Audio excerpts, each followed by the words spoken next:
It's funny, you know, and I made a special effort to come on the show today because I have privately amongst my friends and also in occasional newspapers and television shows mentioned this show as being bad. And I felt that wasn't fair, and I should come here and tell you that it's not so much that it's bad as it's hurting America.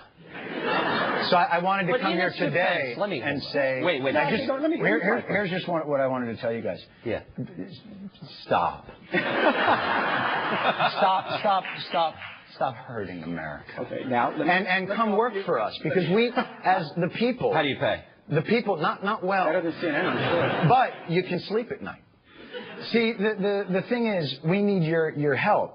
Right now, you're helping the politicians and the corporations, and we're left out there to mow our lawns. You just said we're too rough on them when they make mistakes. No, you're not too rough on them. You're part of their strategies. You're partisan, what do you call it, hacks.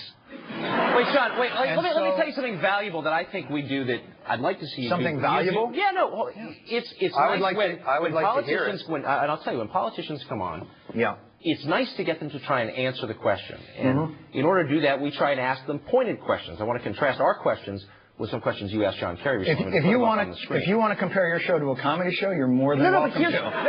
Here's the point. If that's your goal, it's not. I wouldn't aim for us. I'd aim for Seinfeld. Here's the problem. That's a very good show. Kerry won't come on this show. He will come on your show. Let me suggest why he wants to. Well, we have civilized discourse. Well, here's an example of civilized discourse. Here are three of the questions you asked, John. Yeah. You have a chance to interview the Democratic nominee. You ask him questions such as, quote, how are you holding up?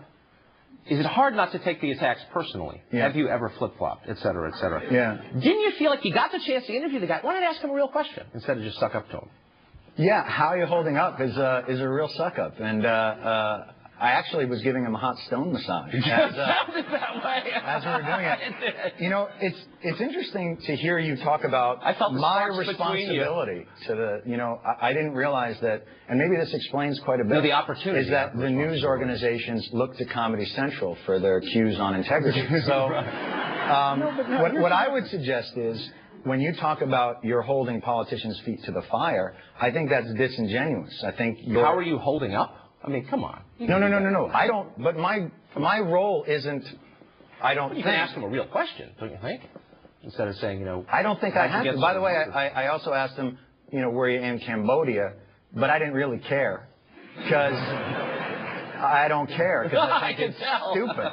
Well, but my point is this: if your idea of confronting me is that I don't ask hard-hitting enough news questions, we're in bad shape, fellas. We're here to love you, not confront you. No. But what I'm saying is this. I'm not. I'm here to confront you because we need help from the media, and they're hurting us. And it's the idea is. If the indictment, let me get this straight. If the indictment is. If the indictment is, and I have seen you say this, that Crossfire reduces everything, as I said in the intro, to left, right, black, white. Yes. Well, it's because, see, we're a debate show. It's like saying the Weather Channel that'd be great. To a storm. I would love to see a debate show. In a 24-hour day where we have each side on as best we can get them. That would be great. And have them fight it out. To do a debate would be great, but that's like saying pro wrestling is a show about athletic competition. I think you're a good comedian. I think your lectures are boring. Let me ask you a question on the news. Now, this is theater. I mean, it's obvious. How old are you? 35. And you wear a bow tie. Yeah, I do.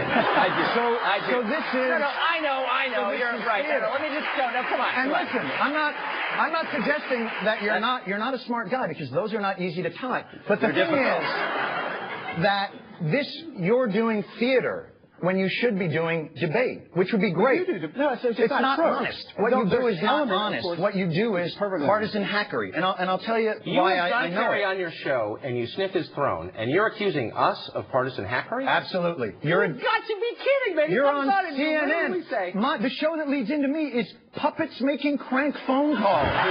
What is wrong with you? Well, I'm just saying, there's no reason for you, when you have this marvelous opportunity not to be the guy's butt boy, to go ahead and be his butt boy. Yes, it's embarrassing. I was absolutely his butt boy. I was so far. You would not believe what he ate 2 weeks ago.